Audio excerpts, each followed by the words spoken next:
As I mentioned before, I had spent a fair number of years in um, sort of a training relationship with a Zen monastery, and I began my relationship with him in my early 20s. And most of the monks in this particular order were all about my age, 20, 25. And I was just curious. I mean, I had this theory that there was a big similarity between psychedelics and experiences that were possible with a lot of meditation. Um, and that was one of the original findings that led me to start looking for a spirit molecule, for a compound in the brain that elicited mystical experience. Um, and I just was wondering how many of these monks got their first glimpse of enlightenment through their own psychedelic experiences. And it was astonishing. I'd say 90% of the monks that I asked, even more. I said, I would ask them, how important were your psychedelic experiences in your decision to become a monk?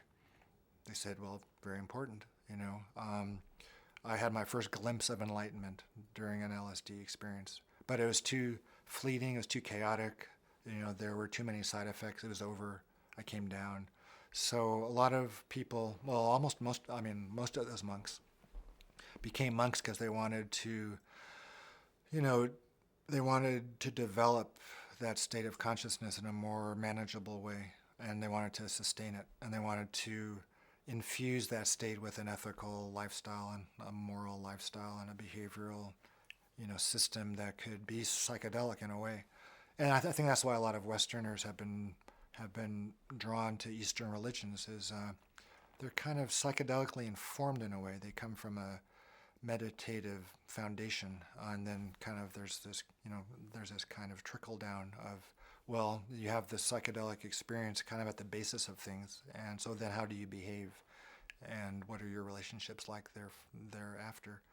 Um, yeah, and I worked with these guys off and on for 25 years or so, and they were very encouraging of my research. Um, they shared their own psychedelic experiences with me. They were pretty upfront that they probably would not have become monks if they hadn't had a big LSD trip at some point in their late teens or early 20s. But once I started to write and talk and publish about my findings, especially you know hypothesizing that there could be some interplay, some interaction, some mutual informing of the psychedelic experience and the meditative lifestyle uh, of the Buddhist community, then they had to sort of draw up. They sort of drew. What's the word? They kind of rebelled against the idea. It seemed non-Buddhist. There is this injuncture in Buddhism to avoid intoxicants.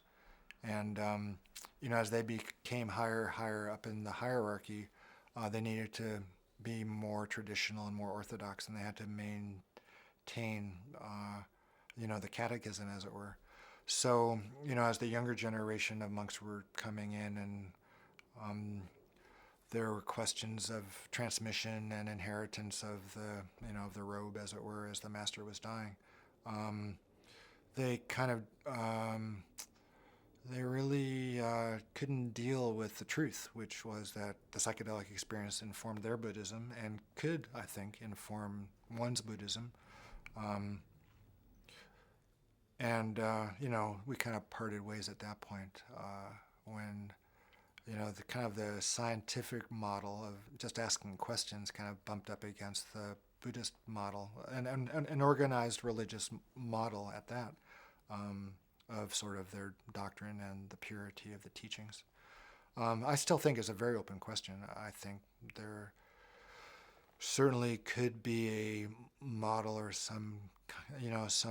I think there could be some kind of system where, let's say, a monk who's been meditating for 20 years and hasn't had a breakthrough, but is a very ethical, moral, righteous person, could have a controlled psychedelic experience once in his life and show him or her the truth of the teachings, in a really experiential way, which he or she may not have had otherwise.